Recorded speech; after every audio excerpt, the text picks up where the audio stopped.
Bonsoir Daniel. Bonsoir Sophie, merci Bienvenue. de m'accueillir. Oui.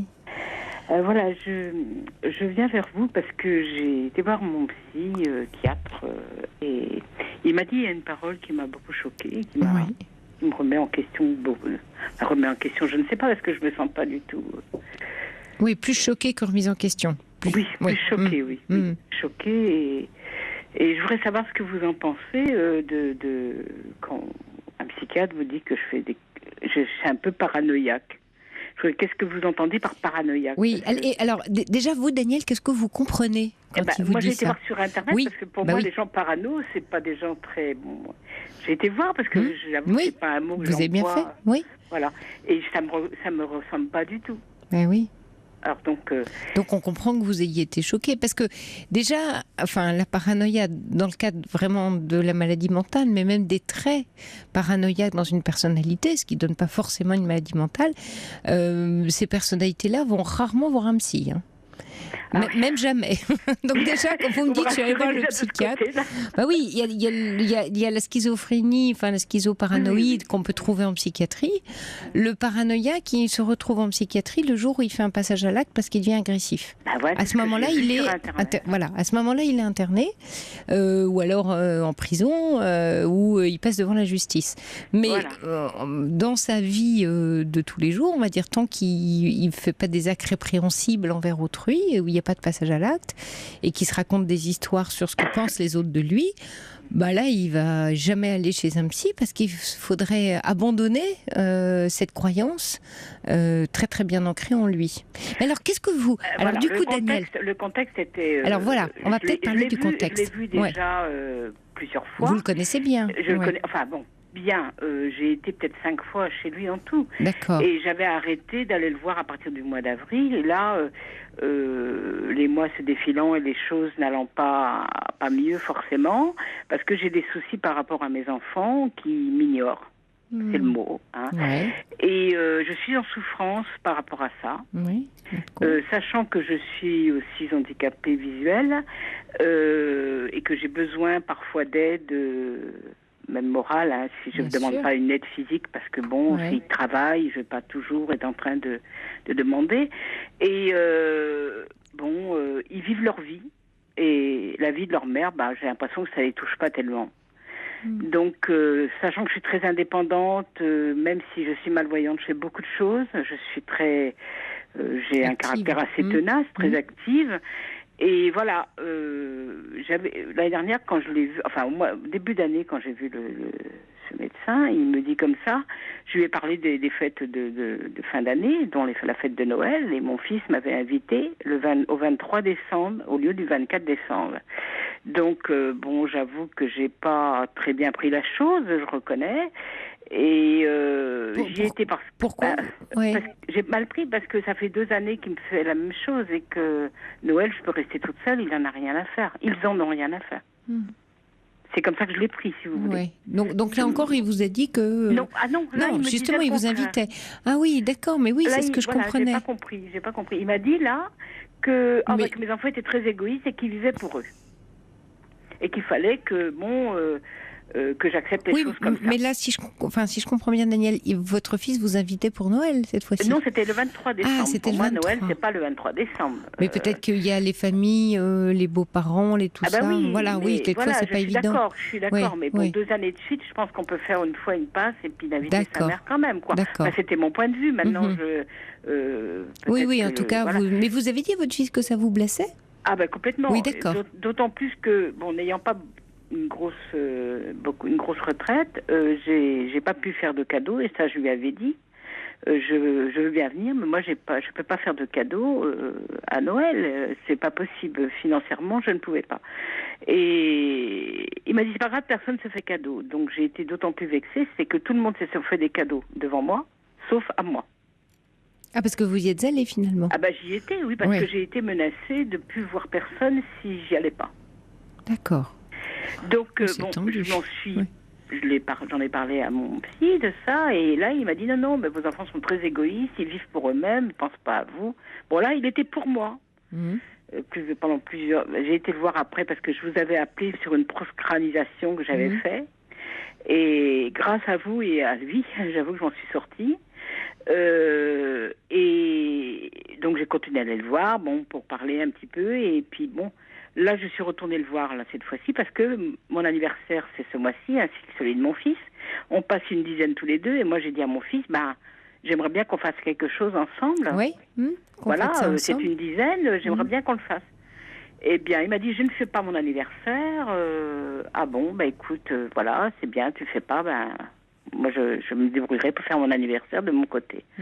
Et ça en est resté là. Depuis, j'ai pas eu de nouvelles. Donc voilà, je dis ça au psy et je lui dis, voilà, qu'est-ce que vous en pensez? Il me dit, mais c'est tout à fait normal. Je comprends très bien votre fils. Moi, j'ai 40 ans, qui dit, je me vois pas aller faire mon anniversaire avec ma mère qui en a 30 de plus que moi. Il m'a sorti ça comme ça m'a choqué.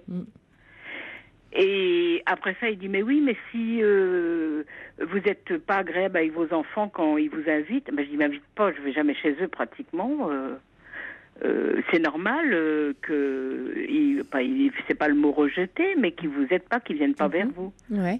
Alors je dis, mais qu'est-ce que je dois faire? Là, j'ai dit, moi je me sens pas bien par rapport à ça.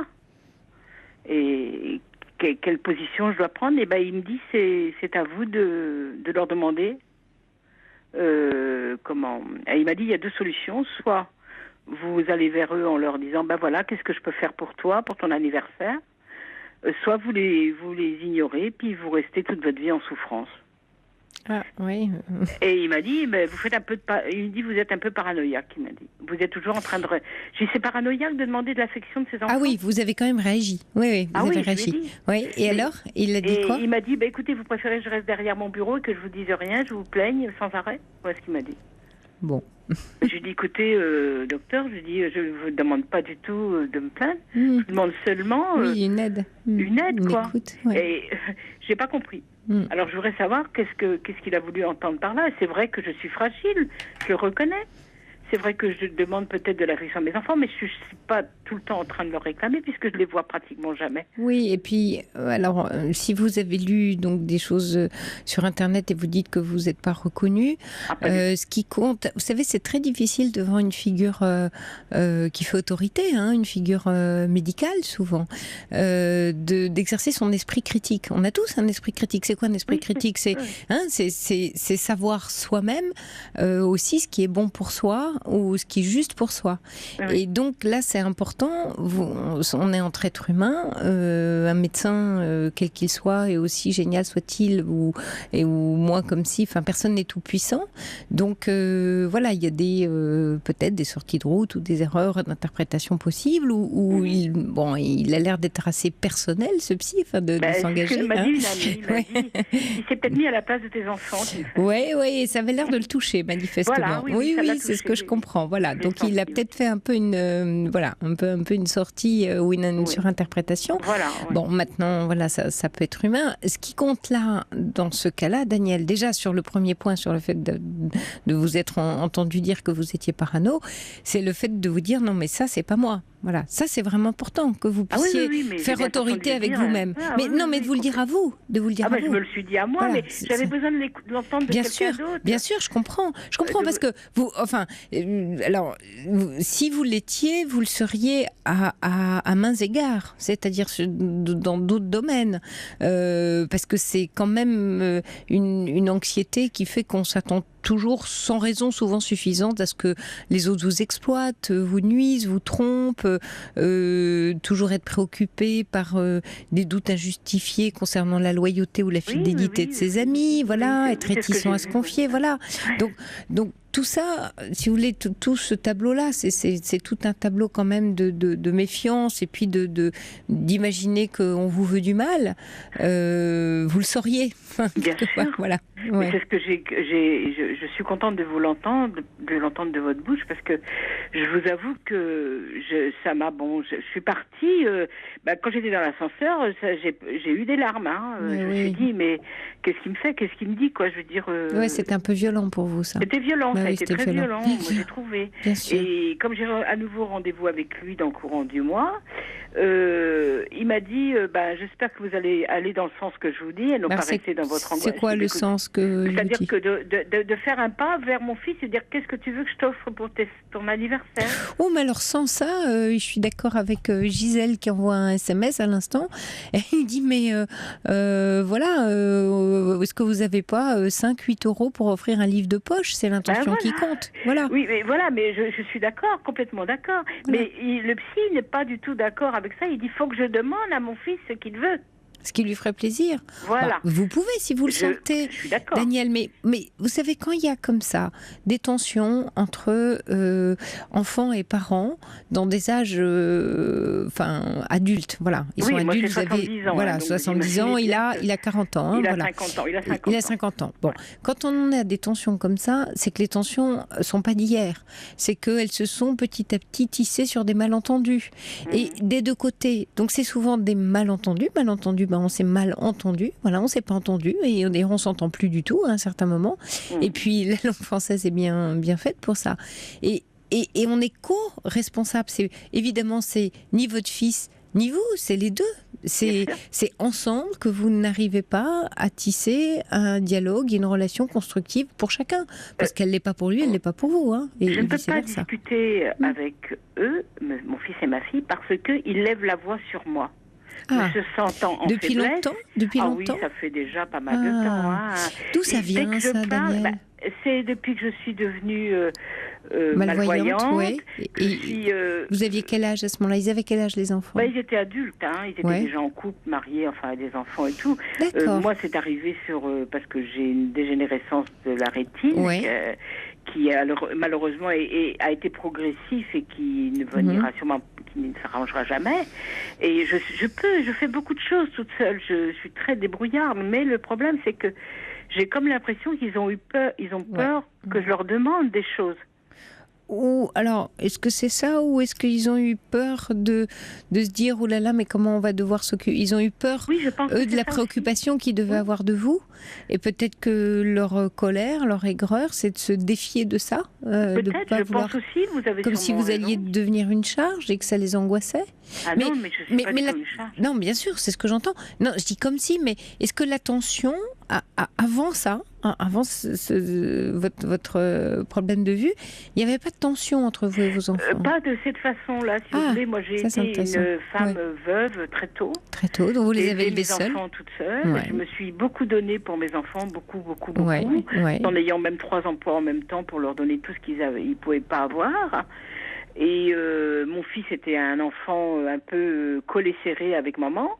Et depuis que il a été une période aussi comme ça, même adulte, et depuis bien une bonne dizaine d'années, il est complètement à côté, quoi. Je veux dire. Depuis une dizaine d'années. Facilement une bonne dizaine d'années, oui, facilement. Et moi, vous voyez, pour mes 60 ans, j'avais mes enfants avec moi. Oui, d'accord. Oui, donc il s'est passé quelque chose. Daniel, on fait une toute petite pause et on en parle juste après. À tout de suite. Daniel, qu'est-ce que vous comprenez qui s'est passé pendant ces 10 années? Puisque vous dites, voilà... Je ne sais pas. Je vous avoue franchement qu'est-ce que vous essayez de comprendre? J'ai essayé de le comprendre. Non, pas le comprendre lui. De ce qui se serait passé, de ce qui a pu se passer entre vous qui fait que ça s'est dégradé. Voyez, je ne sais pas. Tout centré. Je ne vois pas où est le malaise. J'arrive pas à le comprendre. Est-ce que lui, par exemple, il y a des éléments dans sa vie qui ont changé dans ces 10 ans? Non, pas du tout. Il est en couple, il a 2 enfants. Avec votre belle-fille? Ma belle-fille, elle est un petit peu malade. Elle a fait un burn-out cette année. Là. Enfin, elle a arrêté de travailler depuis plusieurs mois, mais elle a toujours été assez froide avec moi, ma belle-fille. D'accord. Oui, depuis que je la connais, ça fait 18 ans, elle a toujours été très froide avec moi. Toujours. Ça fait 10 ans qu'ils sont ensemble? Ah non, ça fait plus que ça, parce que mon fils a 18 ans. 18 ans. Oui. Et avec vos petits-enfants? Avant, j'aurais beaucoup rendu de service quand elle travaillait, ma belle-fille. Quand les enfants étaient petits. J'allais garder mon petit-fils. Je conduisais encore à cette époque-là. J'allais garder mon petit-fils pendant qu'elle était au travail et tout ça. Je faisais du repassage j'entretenais la maison, quoi. Et je faisais mon rôle de grand-mère. J'emmenais les enfants à l'école et ainsi de suite. Eh bien, j'ai jamais eu un merci de la part de ma belle-fille. Il n'y a pas un peu d'aigreur de votre part, Daniel, un peu de tristesse, un peu d'amertume? Il y a de l'amertume, c'est certain, mais c'est obligé. On vous oblige à devenir amer avec des choses comme ça. Oui, je comprends, Daniel. C'est l'histoire de la poule et l'œuf dans ces cas-là. Alors, je dis pas que vous ne pouvez pas en avoir, hein, mais parce que ça peut être naturel d'en avoir gros sur le cœur, hein, plutôt que le mercant. Hein, voilà, on en a gros sur le cœur. Voilà, c'est le mot souvent, qui est le signe de l'amertume. Mais en même temps, vous voyez, quand je parlais de co-responsabilité, certes, ils n'ont pas su apprécier vos qualités et vous remercier, mais c'est peut-être là que réside le malentendu. Mais je ne demande pas de merci. Mais oui, mais si. Mais si. Un merci affectif, ça me suffirait. Oui, mais ils n'ont pas eu le sentiment que c'était important, peut-être. Ils ne l'ont pas appris. Oui, mais peut-être qu'ils ne l'ont pas appris. Vous savez, quelquefois, on se plaint, ou on regrette certaines choses en disant quand même, telle amie, elle m'appelle jamais, elle prend pas soin de moi, etc. Et l'autre amie ne se dit pas ça, n'imagine pas qu'elle peut rendre son ami triste. Donc, dans une relation, quelquefois on se dit mais c'est évident, là vous nous le racontez et là on vous écoute et on se dit bah oui quand même, hein, quelle ingratitude, il pourrait dire merci, mais peut-être que eux se sont raconté l'histoire un peu autrement, qu'ils sont un peu gâtés par vous, que vous étiez très disponible, très là pour eux, toujours discrète peut-être, toujours de bonne humeur, toujours là, et qu'ils se sont dit bah allez on prend, c'est bien agréable quoi, et puis ils se sont mis dans ce côté agréable, non pas que vous ne deviez pas être agréable, mais à un moment donné tenir votre place et vous faire respecter. Ça parle aussi du respect de vous, Daniel. Oui, c'est ça. Mais parce que vous avez fait beaucoup. Pas, oui, mais quand on n'est pas respecté.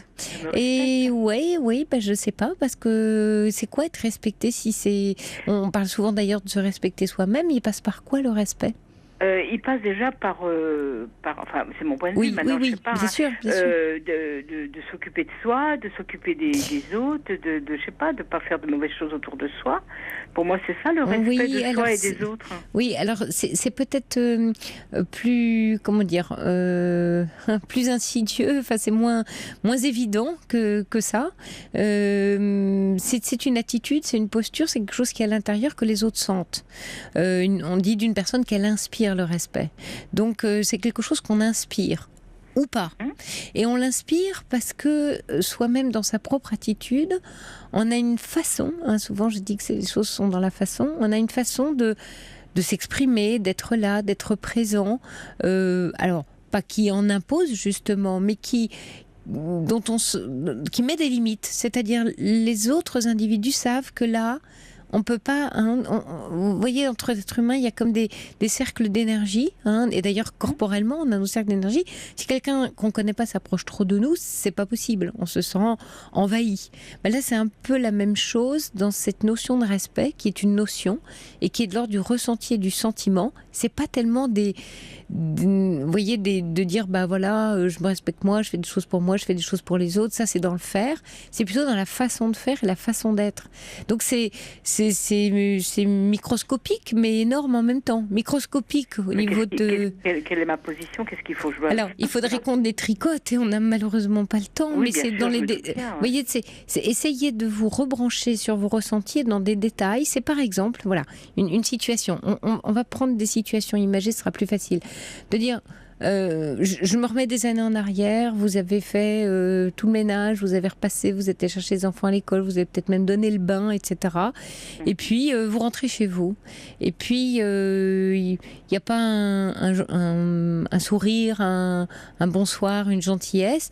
Et vous courbez un peu les chines, vous partez en petite souris, en vous disant, ben voilà, mais rappelle-toi, tu fais ça pour eux, ça te fait plaisir de le faire, c'est pas grave, je comprends, elle est fatiguée. Enfin, vous racontez l'histoire dans votre voiture en rentrant, et vous avez un peu fait la petite souris, c'est-à-dire un peu presque, je prends pas trop de place, je suis presque pas là, hein, d'ailleurs je m'en vais, j'ai tout préparé. Vous voyez, c'est-à-dire d'aller très très loin dans le fait d'avoir tout très très très bien fait. Du coup, vous ne donnez plus tellement de valeur à tout ce que vous avez si bien fait. C'est-à-dire que votre façon d'être, ce sera, la personne se dira, si elle s'en va comme une souris, ça enlève de la valeur à la grandeur de ce que vous avez mis. Alors non pas qu'il faille des tambours et des trompettes, mais vous voyez, quand je dis que c'est microscopique, c'est-à-dire d'accueillir, d'être là, d'être présent, d'affirmer, c'est un peu l'affirmation de soi, le respect aussi, de dire voilà, j'ai fait ça et ça c'est comme ça, un peu d'autorité dans la relation. Ah voilà, je crois qu'il n'y a pas assez d'autorité de mon côté. De votre côté. Quand je dis autorité, c'est pas autoritaire. Non, mais je comprends. L'autorité, c'est une forme de puissance, d'être. C'est ça, faire autorité. C'est pas du tout être autoritaire. On parle de leader, de personnes charismatiques. Alors, ça passe, c'est vrai, par le cœur, par le charme, par tout ça, mais ça passe par une puissance d'être. Et peut-être c'est ça qui impose le respect. C'est-à-dire, ce que j'ai fait, ce que je vous ai donné, tout ce que j'ai fait pour vos enfants aujourd'hui, ça a de la valeur. Alors, j'ai pas besoin de le revendiquer. Oui, bien sûr, mais vous vous excusez presque de cette valeur-là. Ah. C'est la petite souris. Oui, ça a de la valeur là quand on en parle toutes les deux, vous dites bien sûr. Mais si quand la maman ou le papa arrive, vous dites bon, je veux pas déranger, je vous laisse. Voilà, bonne soirée, au revoir. Hop, sur la pointe des pieds. Bon, voilà, ils se disent voilà, elle est partie, elle a fait son petit bonhomme de chemin, puis vous vous situez un peu en employé de maison, en employé de service. Non, vous êtes la grand-mère, vous êtes la maman, vous êtes la belle-mère. C'est quand même pas rien. Vous avez une place, vous êtes importante, autrement dit, vous êtes importante. Alors, j'essaye avec des mots et des images de vous montrer. C'est pas facile forcément parce que des choses humaines comme ça à décrire, c'est pas toujours évident parce que ce sont des notions, des ressentis. Voilà, c'est fait de toutes ces choses-là. Mais vous voyez comme ça se cache dans des formes de détails. Alors peut-être que, je reprends le conseil de votre psy là. Mais alors il y a un auditeur qui dit vous pourriez peut-être consulter un autre psy. Pourquoi pas? Ah oui, mais on m'a dit de ne pas le faire justement. On m'a dit que c'était pas. Fallait pas prendre des avis de plusieurs. Ah, c'est pas une histoire d'avis, c'est une histoire de travail sur vous, d'être accompagné. Voilà. Okay, sur l'aspect de la puissance, par exemple, si vous allez voir un psy en disant écoutez, j'aimerais un peu travailler ma puissance d'être parce que j'ai l'impression de me faire un peu marcher sur les pieds là. Oui, c'est tout à fait ça. Oui. Complètement. Oui, mais quand on se fait marcher sur les pieds, c'est qu'on y va à pas de loup, on dit on vous marche sur le pied, puis vous êtes du genre à dire oh pardon, désolé, alors qu'on vient de vous marcher sur les pieds. Oui, c'est vrai. Ah oui, mais vous voyez Daniel, voilà. Mais ça arrive, vous savez, quelqu'un vous bouscule, puis vous allez lui dire oh pardon. Oui, d'accord. Vous voyez, c'est ces petites choses-là. Oui, mais enfin, rassurez-moi, je ne suis pas parano. Quand même. Non, absolument pas, vous n'êtes pas parano. Mais par contre, appelez votre fils pour lui demander ce qu'il voudrait, parce que ça, c'est faire autorité. Ah oui, parce qu'il m'a dit aussi que l'année dernière, j'avais invité mon fils pour son anniversaire au restaurant. Il m'a dit que je m'étais fait plaisir à moi et non pas forcément à lui. Bon, vous savez, Daniel, comme on doit se quitter pour les informations, merci mais si vous voulez, on se retrouve juste après pour pas conclure comme ça. J'aime pas trop quitter les personnes dans l'urgence. À tout de suite, Daniel. La libre antenne, tous les jours dès 22h30 sur Europe 1. Rebonsoir Daniel. Daniel, vous êtes très vite justement parce que vous sentiez qu'on allait devoir nous interrompre. Vous parliez d'une histoire de restaurant. Oui, l'année dernière, j'avais invité mon fils au restaurant pour son anniversaire. Bon, sa femme n'était pas disponible, donc on avait été tous les deux. Et là, il m'a demandé qu'est-ce que j'avais fait l'année dernière. Donc je lui ai dit ça. Il dit mais vous n'avez pas à demander à votre fils d'aller au restaurant. Vous vous êtes fait plaisir à vous et non pas forcément à lui. Il serait pas venu. Je lui ai dit à ce moment-là. Bah oui, bien sûr, faites plaisir à vous deux. Il me renvoyait la balle. C'est intéressant parce que c'est soit vous, soit votre fils. Alors que ce sont les deux, c'est une relation à deux. Est-ce que vous avez passé un bon moment l'année dernière? Oui, bien sûr, on avait mangé ensemble. Et c'était sympathique. Voilà, c'était sympathique, oui. Oui, tant mieux. Alors, le psy, c'est à moi de lui demander ce qu'il veut lui. Et qu'est-ce que vous en pensez, vous? Vous le sentez, ça, ou ça vous plaît pas? Non, je le conçois pas comme ça. Vous le concevez comment, vous? Moi, qu'est-ce qui vous irait? Je pense qu'on doit faire un cadeau selon ce qu'on aime. Je sais pas, enfin bon, quand on connaît la personne, moi, je sais que mon fils aime une chose, je vais lui offrir. D'accord. Si vous savez bien ce qu'il aime et vous êtes sûr de lui faire plaisir, pourquoi pas? Quelquefois, c'est vrai qu'avec des enfants adultes, on peut leur dire, souvent c'est pas très adulte d'ailleurs, c'est plus 18-20 ans ou 20-30, on leur dit qu'est-ce qui te ferait plaisir parce qu'ils ont certains besoins qu'on peut ignorer. Voilà, oui, peut-être que là, effectivement, vous savez ce qui lui ferait plaisir. Et à ce moment-là, ce serait un cadeau très symbolique, hein, un clin d'œil, enfin quelque chose que vous seul savez d'une certaine manière, ou dans ses passions. Oui. Donc vous avez déjà l'idée là. Ah bah l'idée non, puisque là il y a un froid en ce moment, hein, puisque j'attends un appel téléphonique ou alors je vais le provoquer en disant qu'est-ce que tu veux pour ton anniversaire. Je vais aller dans le sens du psychiatre, on va voir ce qu'il va faire, que mon fils va me répondre. Mais si vous le sentez pas, Daniel. Je sais bien, mais je sais plus quoi faire. Ça me vous fait souffrir perturbe de cette situation. Oui, ce qui est important là, c'est de faire selon votre cœur. Écoutez, qu'est-ce que votre cœur de mère vous dit de faire. Il n'y a pas quelque chose que vous devez faire. Il y a quelque chose qui est juste. Et il n'y a que vous qui puissiez le sentir. Je suis désarmée, je me sens désarmée. Oui, je comprends.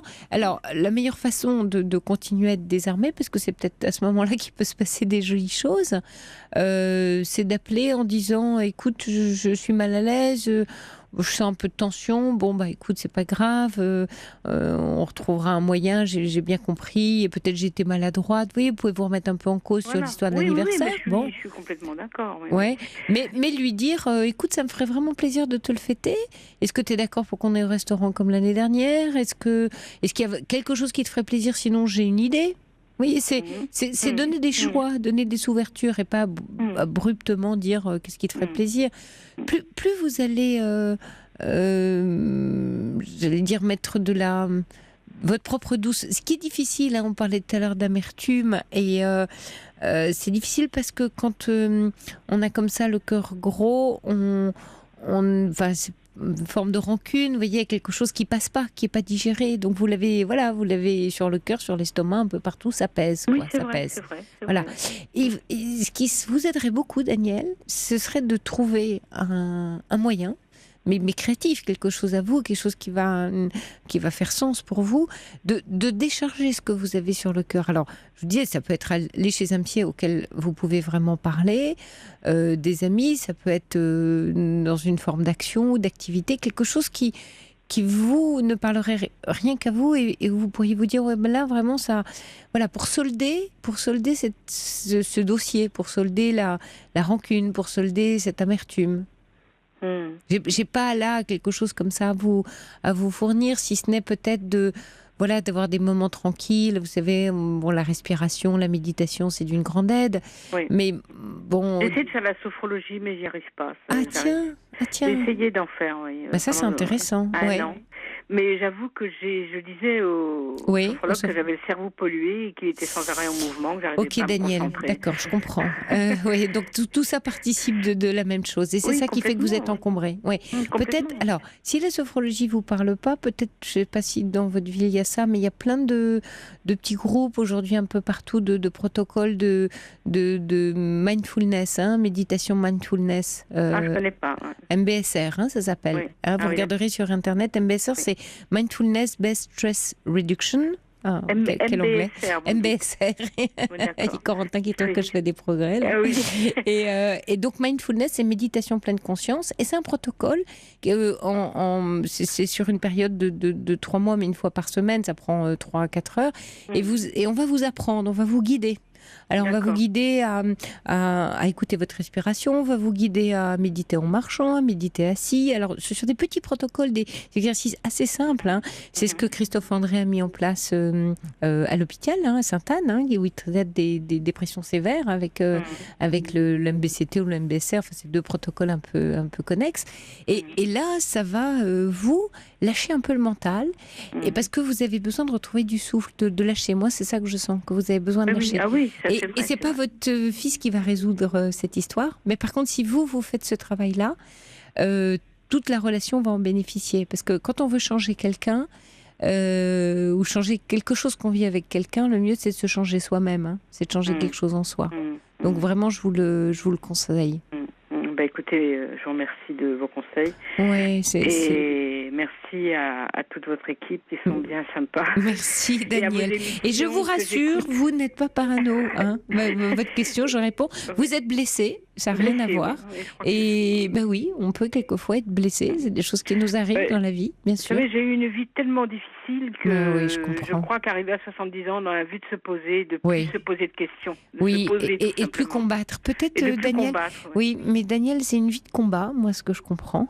Ah, oui, et que, comme vous dites, je baisse les armes, je suis fatiguée, je suis épuisée, et je voudrais un peu de douceur. C'est un peu ça votre demande. C'est ça, je réclame ça. Ouais. Or, eux ont toujours connu une maman combative qui allait au front et qui se plaignait jamais, manifestement. Ouais. Ils en ont un peu usé, abusé, pas qu'ils soient ingrats, mais enfin, elle était là. Non, mais elle était là. Vous voyez, c'est toujours l'un et l'autre. C'est pas qu'ils sont mauvais ou méchants, c'est que vous étiez offerte à eux dans ce combat. Complètement. Alors, il va falloir peut-être leur apprendre les choses autrement, mais pour leur apprendre, c'est vous qui allez changer. Mais il faut qu'ils viennent vers moi aussi un petit peu quand même. Mais ils le feront dans le temps. C'est que vous aussi, vous vous lancez, par exemple, dans une pratique, comme je vous le dis, d'un protocole qui va vous aider à vous recentrer sur vous. Je vais chercher ça. Voilà, vous allez être plus tranquille. Comme vous allez être plus tranquille, les appeler, passer un coup de fil, ce sera plus un gros enjeu pour vous. Ce sera tout simple. Et quand ce sera tout simple, eux, ils vont se dire, tiens, c'est marrant, il y a un truc qui a changé, ça a l'air tout simple. Et comme ce sera tout simple, pour eux, ce sera aussi tout simple de vous appeler. C'est comme ça que ça marche. Et c'est vraiment un processus. Donc, ils vont pas changer du jour au lendemain, mais vous, ils vont sentir que, tiens, il y a moins de tension, il y a moins de pression, vous êtes moins anxieuse, il y a moins de nœuds dans la tête. Et là, ça va ouvrir une porte, mais un espace dans la relation. Et ça va leur permettre à eux, et je vous le souhaite, et il n'y a pas de raison que ce soit pas comme ça, puisque vous dites que voilà, vous avez été là pour eux, il y a une bonne relation. Ça va détendre, vraiment, enlever la tension, donc détendre l'atmosphère. Et ça, je suis sûre que vous pouvez le faire, Daniel. Et ça passe par vous. Ouais, écoutez, je vais essayer de chercher. Oui. Et même pour vous, ça va surtout vous faire du bien. Je suis convaincue parce que c'est vrai que je suis. Et vous qui êtes active, vous voyez, la sophrologie, on n'est pas forcément actif parce que on suit un sophrologue qui nous accompagne. Dans la méditation pleine conscience, vous êtes active. On va vous doter. C'est une grosse différence. On va vous doter d'outils. Au début, en petit groupe, on vous apprend. Mais après, vous allez pratiquer chez vous. D'accord. Okay. Alors, j'allais dire, ça peut être amusant, ludique, intéressant. Voilà, c'est un apprentissage. C'est super. Merci de vos conseils. Merci Daniel, merci à vous. Merci à vous et bon merci à vous tous. Oui. Bonsoir. Bonne nuit Daniel. Bonne nuit, merci. Au revoir. 22h30, 1h, la libre antenne sur Europe 1.